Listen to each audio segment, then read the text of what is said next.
30 సంవత్సరాల నుంచి సుదీర్ఘంగా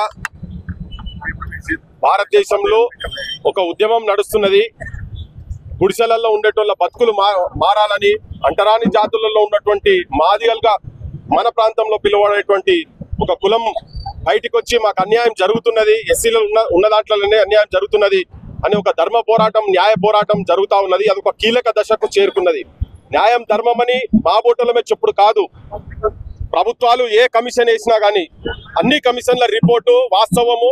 ఎంఆర్పిఎస్ చేసేటువంటి మందకృష్ణ గారి నాయకత్వంలో జరుగుతున్నటువంటి ఉద్యమము ఇది వాస్తవము, నిజంగానే అన్యాయం జరుగుతున్నది అని చెప్పని రిపోర్ట్లు ఇచ్చినాయి. Court judgment, full court judgment కూడా ఇది జరగాల్సిందే, వర్గీకరణ అనేది జరగాల్సిందే, ఈ ప్రజలను ఆదుకోవాల్సిందే అని అందరూ చెప్తున్నారు.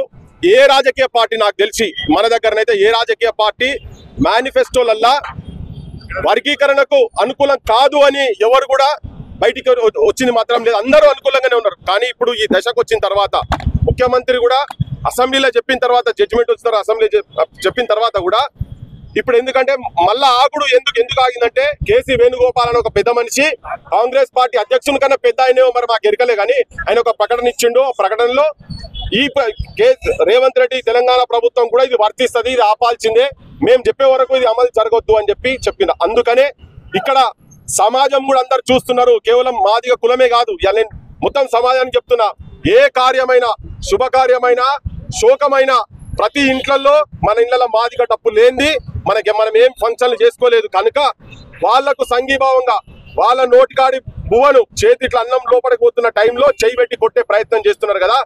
సమాజం మొత్తం కూడా ఈ న్యాయమైన డిమాండ్, ధర్మమైన పోరాటానికి సంఘీభావంగా ఉండాలని చెప్పి అందరిని విజ్ఞప్తి చేస్తూ కొన్ని శక్తులు దుష్ప్రచారాలు చేస్తా ఉన్నాయి.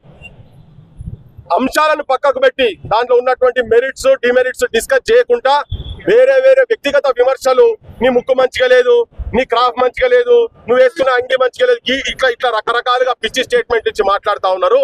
ఇలా సమాజం కూడా ఎందుకు బయటకు వచ్చి మాట్లాడుతుంటే మౌనంగా ఉండోళ్ళు కూడా మౌనము కుమ్మకు ద్రోహం అవుతుంది కనుక మౌనంగా ఉండాల్సిన అవసరం లేదు. మౌనంగా ఉండాల్సిన అవసరం లేదు. నీ మనసుకి ఏం చెప్పిందో అది బయటకు వచ్చి మాట్లాడాల్సిన అవసరం. ప్రతి ఒక్కరు ఇంటర్నల్ గా మాట్లాడుతున్నారు. మా బొట్టలో బయటకు వచ్చి చెప్తున్నాం ఏంటంటే ఇది న్యాయమైన డిమాండ్, ధర్మమైన డిమాండ్ కాబట్టి వెంటనే ఏ ప్రభుత్వం అయినా కానీ అన్ని అయిపోయి అన్ని జడ్జిమెంట్ వచ్చిన తర్వాత మళ్ళా పోరాటాలు అవసరం లేదు.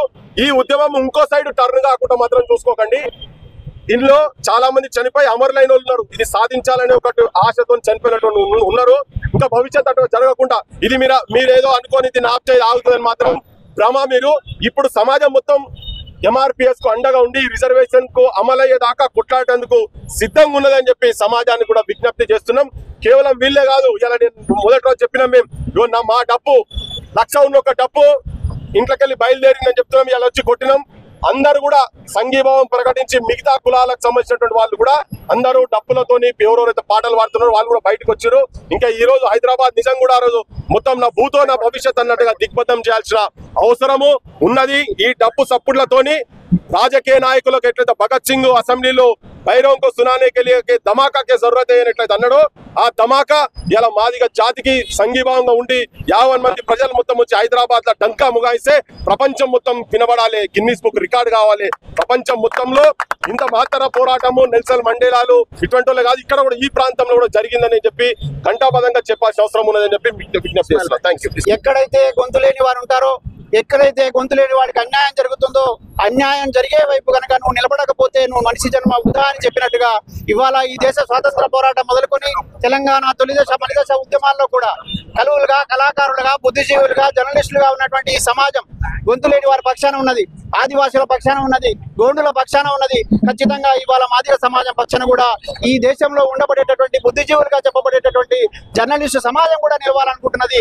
ఎందుకంటే న్యాయమైన డిమాండ్ ఎక్కడైతే ఉంటుందో, మెజారిటీ ప్రజలు ఎక్కడైతే అన్యాయానికి గురవుతున్నారో ఆ అన్యాయం వైపు తప్పకుండా నిలబడి వాళ్ళకు బాసటగా ఉండాల్సిన బాధ్యత గుర్తెరిగిన సామాజిక స్పృహ కలిగినటువంటి ఉద్యమకారులుగా, తర్వాత జర్నలిస్టులుగా, ఈ ప్రాంతంలో పుట్టినటువంటి బిడ్డలుగా ఇక్కడ అనేక ప్రజా ఉద్యమాలు నిర్మితమైనప్పుడు కవులు, కళాకారులతో గొంతు కలిపి ఇక్కడ ఉన్నటువంటి సప్పండ వర్గాలతో కలిసి నడిచిన వాళ్ళంగా ఇవాళ ఒక న్యాయమైన పోరాటం ఈ దేశవ్యాప్తంగా ఆకర్షించబడి ఒక మనిషి 30 ఏళ్ల పాటు ఇక్కడ కేవలం తెలంగాణ ప్రాంతం మాత్రమే కాదు దేశవ్యాప్తంగా మాదిగ జాతి అణచబడుతున్నటువంటి తీరును, తర్వాత ఎక్కడైతే వివక్ష ఉన్నదో, ఎక్కడైతే అన్యాయం ఉన్నదో, ఎవరికైతే నష్టపోతున్నదో ఆ వర్గాల వైపు నిలబడి గొంతు విప్పి తన 30 ఏళ్ల జీవితాన్ని సర్వస్వాన్ని కోల్పోయి ఇవాళ నిలబడి చివరికి అంతిమ విజయం సాధించే సందర్భం లోపల కుట్రలు జరుగుతున్నప్పుడు మౌనంగా ఎవరైనా ఉన్నారంటే అది బుద్ధిజీవుల సమంజసం కాదనే సందర్భంగా తెలియజేస్తూ బాధ్యత కలిగిన వాళ్ళంగా, స్పృహ కలిగిన వాళ్ళంగా, సోయి కలిగిన వాళ్ళంగా ఇవాళ సప్పండ వర్గాలతో కలిసి రేపు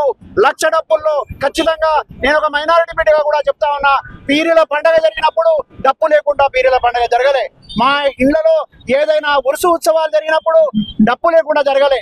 ఇట్లాంటి అనేక సందర్భాల్లో మాకు తోడుగా నిలబడి మా ఆనందాల్లో, మా కష్టాల్లో నిలబడినటువంటి ఆ డప్పుకు తోడుగా 7వ తారీఖున హైదరాబాద్ లో ఖచ్చితంగా మైనారిటీలు కూడా డప్పుతో వచ్చి ఈ ఎంఆర్పిఎస్ న్యాయమైన పోరాటానికి మద్దతుగా నిలుస్తామని సందర్భంగా తెలియజేస్తా ఉన్నాం.